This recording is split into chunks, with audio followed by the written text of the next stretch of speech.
So, hello everyone, welcome back to my YouTube channel. This is day 14th, recording my lectures without any students.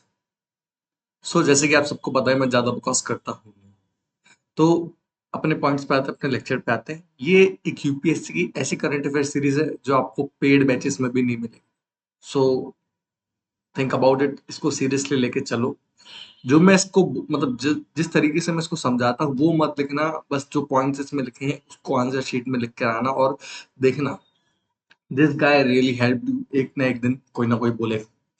सो बिना बकवास करे आज की पहली news पे पढ़ते हैं। आज का सबसे पहला न्यूज है, space experiments conducted by Shubhanshu Shukla personify India S विश्व बंधु भारत। अब सबसे पहले आपको एक नाम देखना होगा, शुभांशु शुक्ला। अब ये है कौन? शुभांशु शुक्ला लखनऊ नवाबों की नगरी का एक ऐसा बच्चा है जिसके पापा एक ऑफिसर थे और मम्मी होम मेकर, जो मॉन्टेसरी स्कूल से पढ़ा है। लाइक किसी को नहीं पता तो इंडिया की सबसे बड़ी स्कूल कौन सी है वो गूगल पे सर्च कर लो, आपको पता चल जाएगा कौन सी स्कूल है। सो इन्होंने क्या कर रखा है, क्या कर रख दिखा है, ये इंटरनेशनल स्पेस स्टेशन में रह कर आए हैं। ओके, सो ये पहले इंडियन बने जो इंटरनेशनल स्पेस स्टेशन में रह कर आए। ठीक है, इंडियन इंडियन। तो इनकी जो उपलब्धि है उसने हमारे इंडिया को एज अ विश्व बंधु भारत पर्सोनिफाई किया है। विश्व बंधु का मतलब क्या है? लाइक विश्व, व्हाट डज विश्व बंधु मींस? विश्व बंधु का मतलब है ग्लोबल पार्टनर जो कि कंट्रीब्यूट करेगा for collective good of humanity. मतलब मैं अगर विश्व बंधु हूं, मतलब सबका भाई, द काइंड ऑफ फीलिंग, भाई ही तो हेल्प करेगा एट द एंड। हम भाई की मदद करेंगे तो एट द एंड भाई हमको सपोर्ट करेगा। समझे? That's what I am talking about. तो इंडिया का रोल क्या है स्पेस सेक्टर में जिसके थ्रू हम विश्व बंधु बन सकते हैं? Like it is not a kind of thoughts कि भाई तुमने बोला तो तुम विश्व बंधु बन गए। No no, it is not like that. तुमको कंट्रीब्यूशन देना पड़ेगा, ग्लोबली रिकॉग्नाइज्ड होना पड़ेगा। सबसे पहले तो जो हमारा इसरो है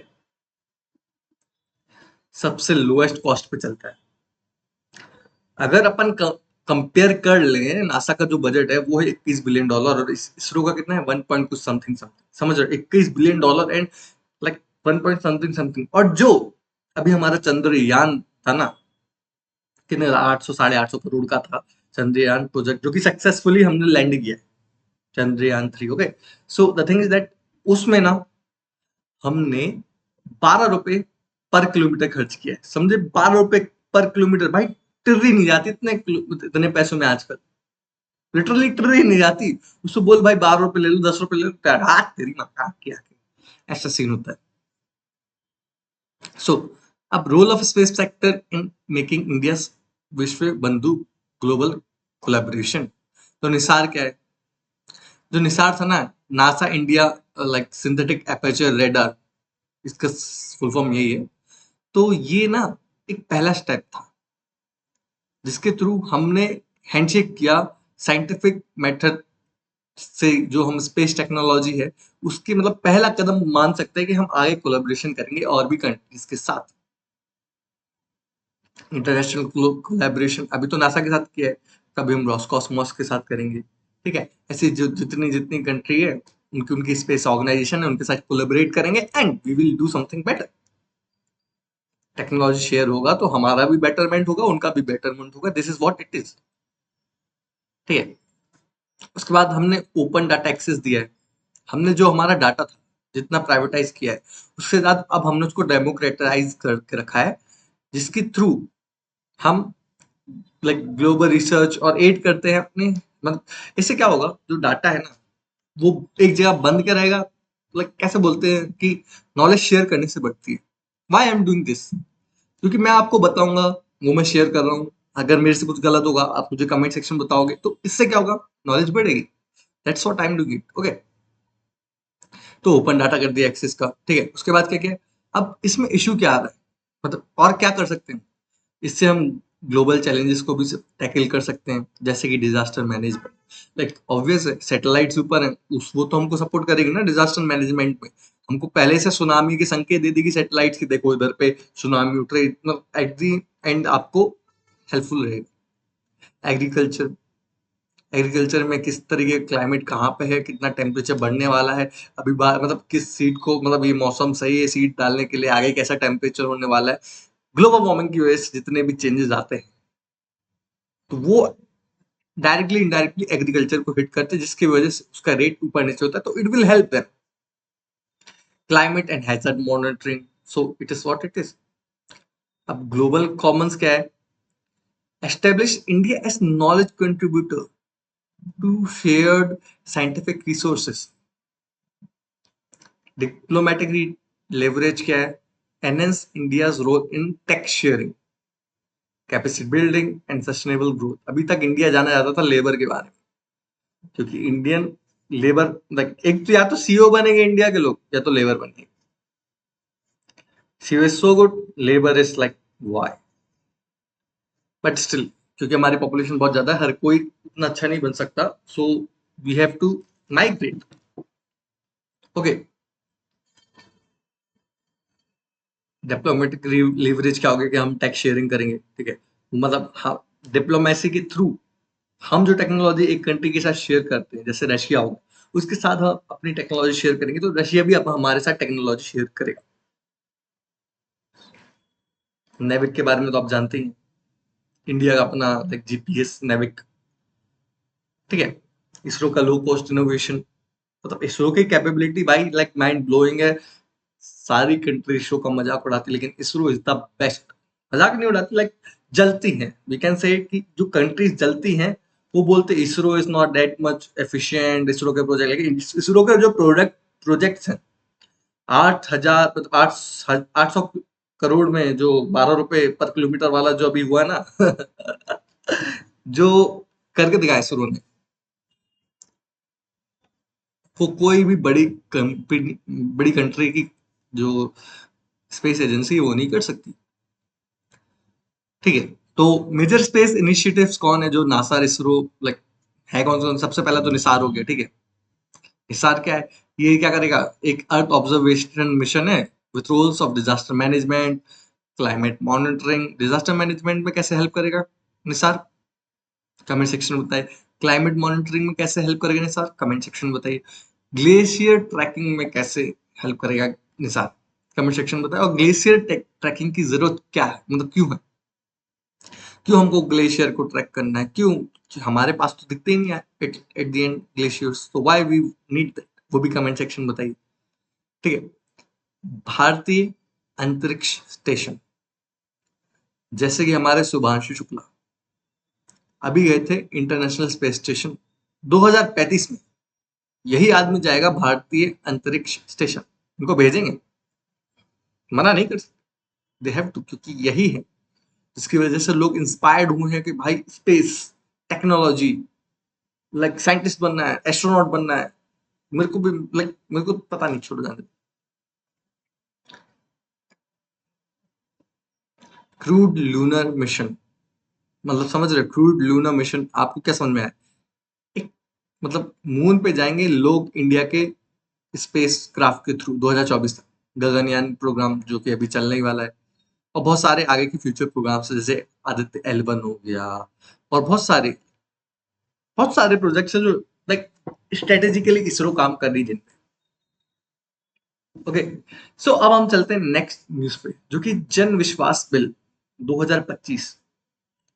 इसमें क्या हुआ? अमेंडमेंट्स हुए। अमेंडमेंट का मतलब इंप्रूवमेंट और चेंजेस, तो अमेंडमेंट ऑफ प्रोविजंस पहले था, उसमें कुछ इंप्रूवमेंट कर दिया, फिर कुछ कुछ हटा दिया, वो हो गया अमेंडमेंट। उसको इंट्रोड्यूस किया है लोकसभा में। So what this prime minister Modi says, वो बोलते हैं कि मैक्सिमम गवर्नेंस होनी चाहिए, मिनिमम गवर्नमेंट होना चाहिए। गवर्नमेंट का कहीं भी रोल नहीं है बिजनेस में होने का। सो जो अभी ये अपना जन विश्वास बिल है, मतलब जन विश्वास इनिशिएटिव है, वो गवर्नमेंट के कमिटमेंट को रिफ्लेक्ट करता है, जिसमें मिनिमम गवर्नमेंट मैक्सिमम गवर्नेंस होना चाहिए, जिसमें ये प्रपोज करता है 355 amendment across 16 central acts administered by 10 ministry और डिपार्टमेंट। पर्पस क्या इसका? सिंपल सा पर्पस है, एडवांस करेगा ease of doing business and ease of living reform by simplifying compliances, updating laws and embedding trust based governance. ठीक है, ये तो वही ये जो लिखा है इसको समझाने की जरूरत है नहीं। बैकग्राउंड क्या है इसका? मतलब ये जन विश्वास एक्ट कब था?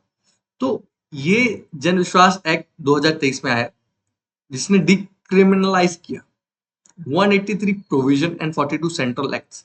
अब देखो, डिक्रिमिनलाइज करने का मतलब क्या हुआ?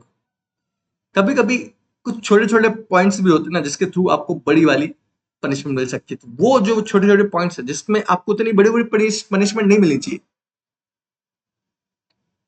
उतनी बड़ी पनिशमेंट नहीं मिलनी चाहिए, वो को उनको क्या किया, उनको डिक्रिमिनलाइज कर दिया। मतलब छोटी सी गलती होगी, उसके बाद लॉ में जो लिखा है तो आपको लॉ के अकॉर्डिंग चलना है, तो कानून अंधा है, अंधा है तो भाई करो, जो मरना है मरो, they have to do it. Police वाले वही करते हैं जो लिखा होता है, उनके पास कोई ऑप्शन नहीं होता, या तो वो पैसा लेके छोड़ दे, लास्ट ऑप्शन है, तो बेस्ट ऑप्शन ये रहता है उनके पास, पैसा दे दो, हर चीज से निकल जाओ। अगर तुम्हारे पास अभी पैसा है तो तुम कुछ भी कर सकते हो। लाइक मुझे याद है 2 साल पहले कुछ ऐसा मर्सिडीज से क्रैश किया, तो वो बंदे की न्यूज ही नहीं आती। चल रहा है, न्यूज क्यों नहीं आ रही है? क्योंकि ये लाइक पब्लिक में नहीं चाहते लोग, पब्लिक में नहीं चाहते क्योंकि उसका बाप अमीर, बाप ने लाइक जो अपनी मीडिया है उसको पैसा दे रखा है, तो उतना पैसा उतनी वो न्यूज में चलती नहीं। मेरे को बहुत इंटरेस्ट है तो मैं रीड करता रहता हूँ उन सब चीजों का कि क्या चल रहा है, क्या चल रहा है, क्या चल रहा है। बेचारे वो लोग मर गए, they are not getting justice. Money can buy anything, this is the reality, this is the reality. Money से जज, जो जज होता है वो भी खरीदा जा सकता है। अभी लाइक कोई किसी जज के घर में आग लगी थी, अब मेरे ऐसा मत बोलना कि कंटेम्प्ट ऑफ कोर्ट लगा दोगे मेरे ऊपर, क्योंकि लाइक आई हैव प्रूफ। उस जज के पास इसकी सैलरी मतलब 1-1.5 लाख है, उसके पास कितना करोड़ का पैसा जला है, और कितना उसने दबा के रखा होगा, और कितनी उसकी साइट्स होंगी, कितनी प्रॉपर्टीज होगी। So it's not about judiciary में करप्शन है, बट कुछ लोग हैं, और वो कुछ लोग मेजोरिटी में है, एंड ये रियलिटी। ओके, सो की फीचर ऑफ द बिल क्या है? ये डिक्रिमिनलाइजेशन होगा, ये डिक्रिमिनलाइज करेगा कौन सा? 288 provision replaces imprisonment clauses for minor defaults, वही जो मैंने बोला, with monetary penalties and warnings. अभी देखो, तुमने लाइक 1,000 रुपए तुम्हारा लाइक चालाना है, तुमने नहीं भरा, कोर्ट ने बुलाया, और लाइक तुम नहीं गए, जा पाए, फिर तुमको जेल बुला दिया, 1 हफ्ते की जेल ले होकर आ गए। देखिए माइनर ऑफेंस है, 1,000 रुपए नहीं भरना, तो उसके लिए तुमको 1 हफ्ते में जेल डाल दिया, तो it is like what's the point of that?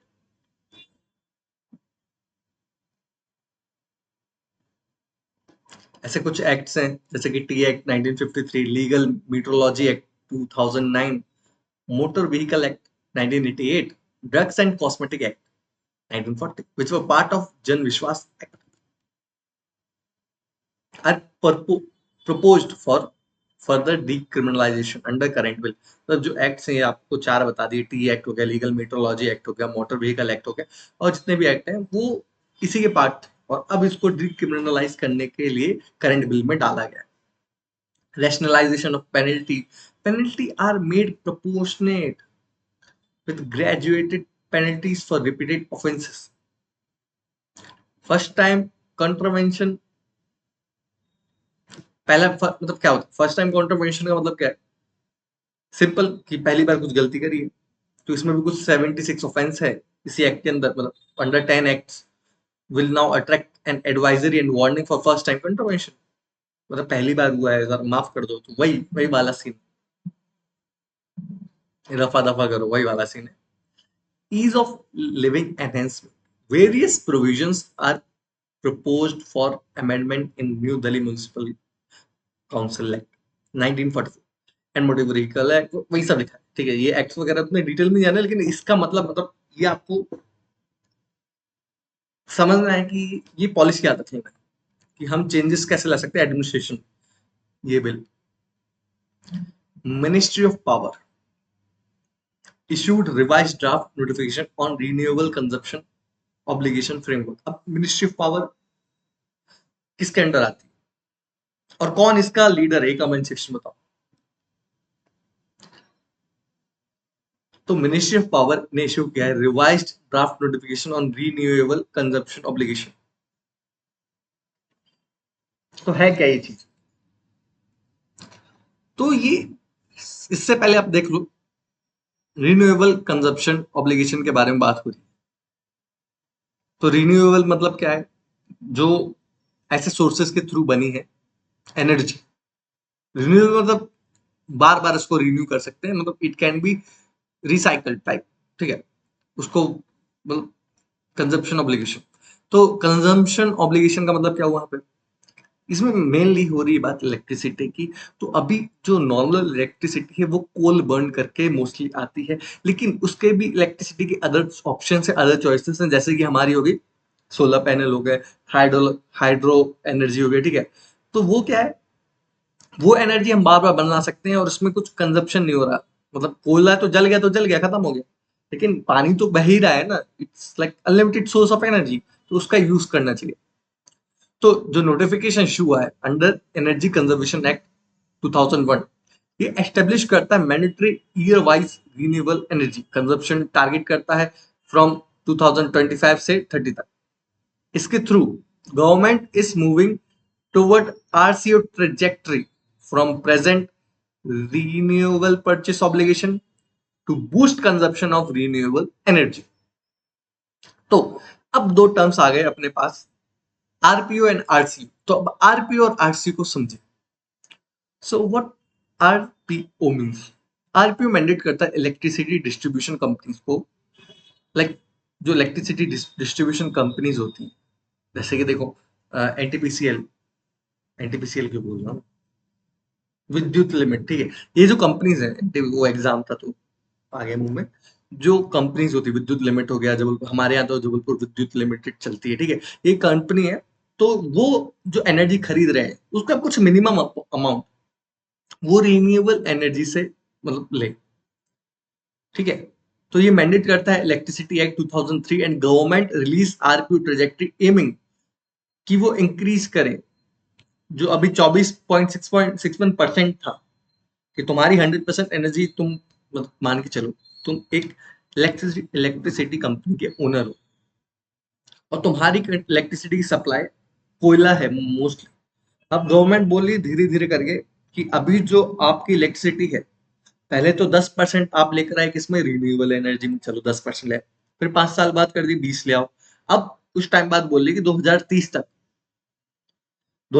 तक तुमको 43.33% कैसे लाना है, रिन्यूएबल एनर्जी से। लाइक इसका एम क्या है? इसका एम बहुत सिग्निफिकेंट है, सिंपल है। हमको प्रमोट करना है कि रिन्यूएबल सोर्सेज से जो एनर्जी मिल रही है उसका यूज लाया जाए। और इसके बाद आता है अपना आरसीयू। आरसीयू क्या है? आरसीयू का फुल फॉर्म क्या है? कमेंट सेक्शन में बताओ। वाइल जो आरपीयू है वो फोकस करता है हमारा कि भाई जो कंपनी है वो रिन्यूएबल एनर्जी कहां से लेगी, लेकिन आरसीयू कहां पे फोकस करता है कि जो कंजप्शन है,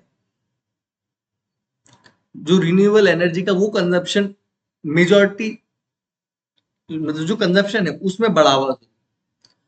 तो RCU minimum share of electrical energy consumption for renewable sources from electric distribution license, open access consumer and captive users. It specified incremental annual requirement जो 29% से अब 43.33% हो जाएगा 2030। वही है, तो समझ लो, एक में तुमको लेना है और एक में कंज्यूमर तक पहुंचाना है। और ये सबका ओवरव्यू, मतलब इनका माई बाप है कौन, लाइक इनका गॉड लेवल आदमी कौन है, इनके लेजेंडरी लोग कौन है जो इसके ऊपर ओवरव्यू कर रहे हैं, वो है bureau of energy efficiency, B.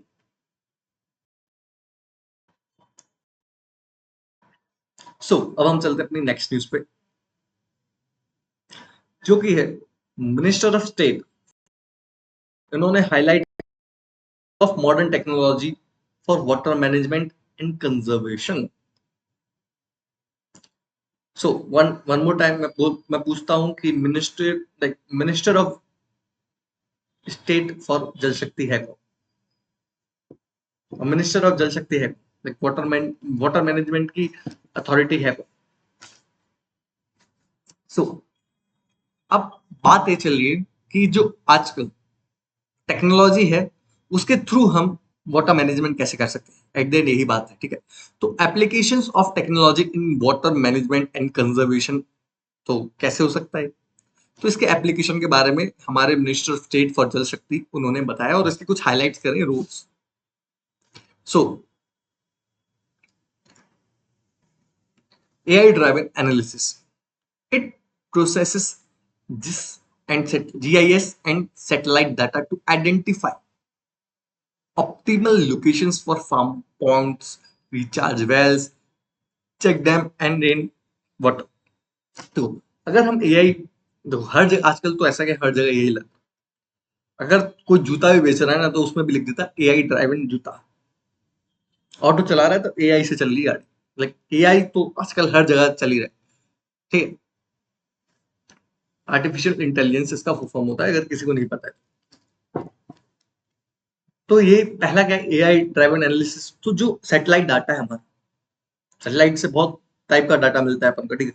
मतलब सैटेलाइट्स और बहुत ज्यादा काम की चीज है सैटेलाइट्स। वो पूरा स्कैन करते थे अपर मोस्ट टॉपोस्फेयर को, फिर अंडर डेप्थ इन डेप्थ तक अपने अर्थ को वो स्कैन कर सकते हैं। तो उसके थ्रू हम क्या कर सकते हैं, अगर हमको ही फार्म पॉन्ड्स बनाना है जहाँ पे पानी भरा रहे और इतना वो ना हो, और कहीं पे अगर अपन को गड्ढा खोदना है, बोर बनाना है, या फिर कहीं पे चेक डैम्स करने हैं, तो वो हम AI के थ्रू कर सकते हैं।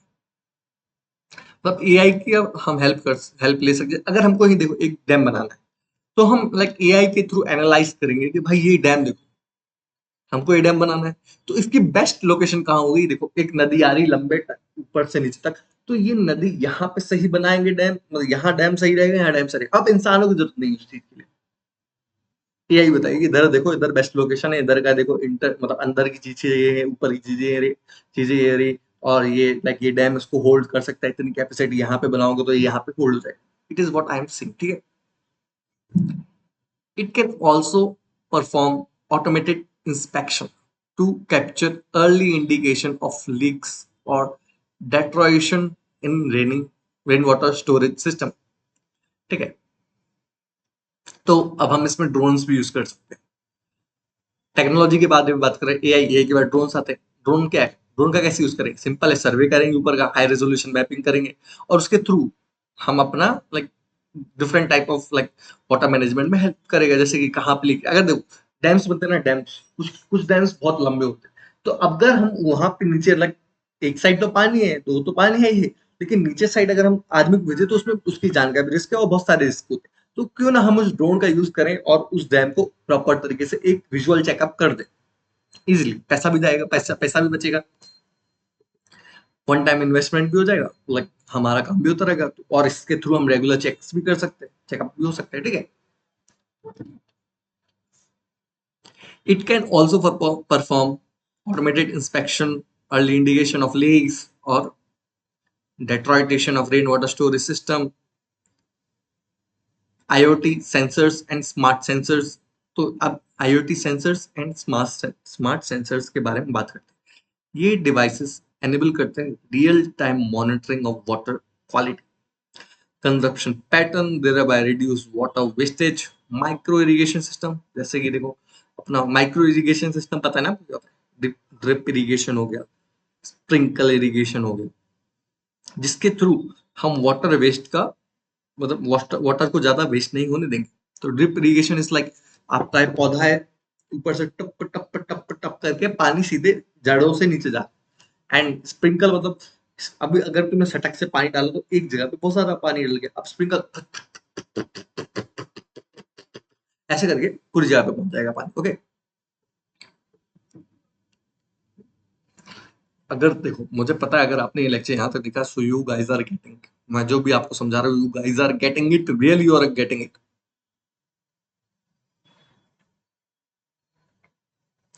Improve form what I use, ये वही सब है, आप पढ़ लेना क्योंकि इतना टफ है नहीं। क्योंकि मैं वो सेंटेंस भूल गया कहाँ पे था। So I go to the next topic. POCSO act सुना है, सुना ही होगा ऑब्वियस है, नहीं सुना तो आज सुन लो। पॉस्को एक्ट पास हुआ था 2002 में। अब ये एक्ट इंपॉर्टेंट क्यों है, ये एक माइनर से रिलेटेड एक्ट है। जैसे कि एक 18 साल से छोटा बच्चा है, 18 साल छोटा बच्चा, उसको किसी ने सेक्सुअली असॉल्ट किया या फोर्सफुल पेनिट्रेशन किया या हैरेसमेंट किया और वो जाके कंप्लेन कर दिया। देखो, इसका कंप्लेन करना बहुत जरूरी है, इसलिए क्योंकि वो मेंटल हेल्थ को इश्यू करता है बच्चे की। अगर तुमको लगा रहे इसने किया है, हमारा रिलेटिव है, और लाइक अरे यार अच्छा नहीं होगा अगर हम बताएंगे दूसरों को तो कैसा लगेगा, इतना बूढ़ा आदमी है या फिर इतना बूढ़ी औरत है, या फिर ऐसा बोल सकते हैं कि इस मतलब जो यंग औरत है इसने इसको गलत तरीके से छुआ, तो वो सब नहीं बताओगे ना, तो ये सब आगे जाके आपके बच्चे की मेंटल हेल्थ को अफेक्ट करेगा, लाइक रियली इफेक्ट करेगा। तुम लोग नहीं जानते हो तो लाइक मैं जब एक लाइक काइंड ऑफ मैं अपना स्टोरी बताता हूँ, मैं बताता नहीं हूँ बेसिकली लोगों को, लेकिन I am gonna to tell you over it, ठीक है। जब मैं कॉलेज में फर्स्ट ईयर में आया था ना, तो हम लोग का क्या है, दोस्तों का ट्रिप हुआ था। सारे जाते हैं, सारे लोग बच्चे लोग जाते हैं, अपना अपना ट्रिप बनाते हैं, ठीक है। तो हम लोग क्या, हम लोग गए थे लाइक ऊटी साइड, साउथ में फ्रेंड्स के साथ हम लोग गए थे ऊटी साइड। वहां पे लाइक लंबा ट्रेन का सफर होता है। तो अब हम जाते हैं ना, तो अब इसमें क्या होता है, ट्रेन में आपने नोटिस किया होगा कि ट्रांसजेंडर होते हैं, ठीक है। तो वो, भाई देखो मैं वॉशरूम में था, और वो बंदा आ रहा है वहां से सबसे पैसा मांग मांग के, ठीक है, और मेरा सारा सामान अपनी सीट पे है, ठीक है। तो जब मैं अपने वॉशरूम से निकला, अपना हैंड वॉश किया, उधर पे वो बंदा आया, मेरे को लाइक मैंने पहले मेरे से पैसे मांगे, फिर मैंने बोला मेरे पास नहीं है, तो भाई उसने मेरे को गलत तरीके से इधर टच किया, लाइक समझ रहे हो, ऐसा ऐसा, फिर मेरे को ए रे चिकने ऐसा बोला और इधर टच किया और चला गया। वो चीज ना मेरे को लाइक काइंड ऑफ, मतलब 2 साल तक रही हो मेरे अंदर। अभी भी वो इंसिडेंट याद आता है ना, तो मेरे को बहुत हर्ट करता है। तो मेरे को समझ नहीं आता लोग क्यों करते हैं किसी को हर्ट, जैसे मतलब किसी को बिना मर्जी से मत छू। This is the reality. तुम्हारा फ्रेंड हो, दोस्त हो, बच्चा, कोई भी हो, like never touch anyone, I don't touch anyone.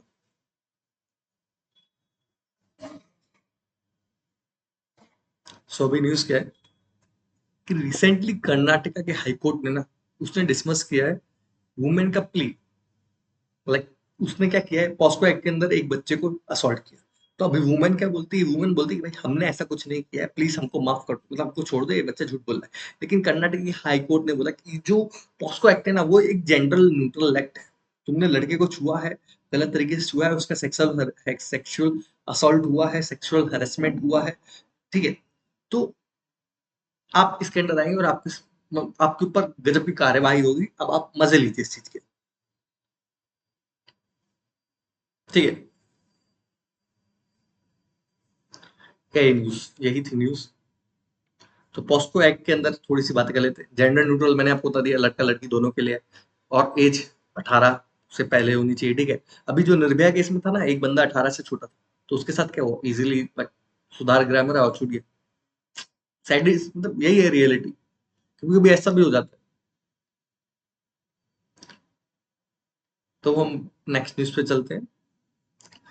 देखो ये ना, ये रिपोर्ट साल में तीन तीन बार आती है, 3-4 बार आती है।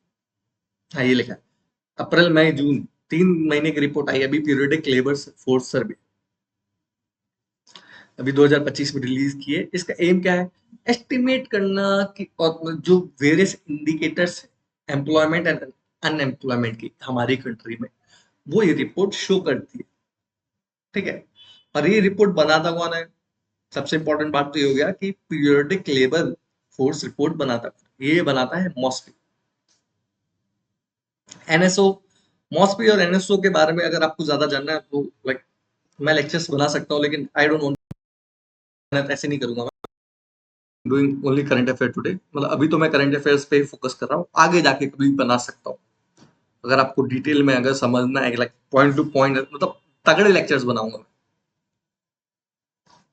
To estimate various indicator related to employment and unemployment हमारी कंट्री में, सबसे पहला है मतलब लेबर फोर्स पार्टिसिपेशन रेट, फिर हो गया अपना, मतलब ये अपना इंडिकेटर्स है, इसके मतलब निकालती है इससे इसकी डिटेल्स निकालती है पीरियडिक लेबर फोर्स सर्वे। उसके बाद हो गया अपना वर्कर फोर्स पार्टिसिपेशन रेट हो गया। फिर वर्कर पॉपुलेशन रेशियो हो गया, कितने बेरोजगार हैं कितने रोजगार हैं। अनएम्प्लॉयमेंट रेट हो गया, distribution of workers by employment status and industries of work. तो ये है।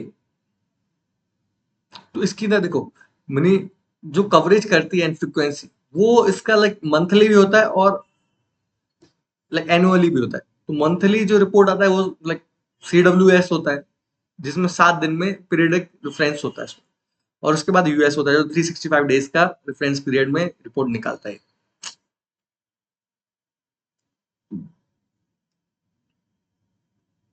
सो 4 न्यूज और बाकी हो गए। थकने का नहीं ब्रो, थका तो तुम गया कब से। अगर तुम थक गए ना बुढ़ापे से पहले तो तुम कुछ काम के नहीं। तो ministry of road transport and highway ने लॉन्च करी है फास्टैग एनुअल पास फैसिलिटीज। तुमको पता है फास्टैग क्या होता है? रेडियो फ्रिक्वेंसी से तुम्हारी मतलब गाड़ी जा रही है, अब तो टोल पास में रुकना नहीं पड़ता, ऐसे कहीं जुई करके और तुम्हारा पैसा कट गया। तो वही उसी चीज का पास निकाला है हमारे ministry of road transport and highways ने, जिसमें दो लाइक 3,000 का आप एक बार में पे करो और 200 टोल प्लाजा क्रॉस कर दो इजिली।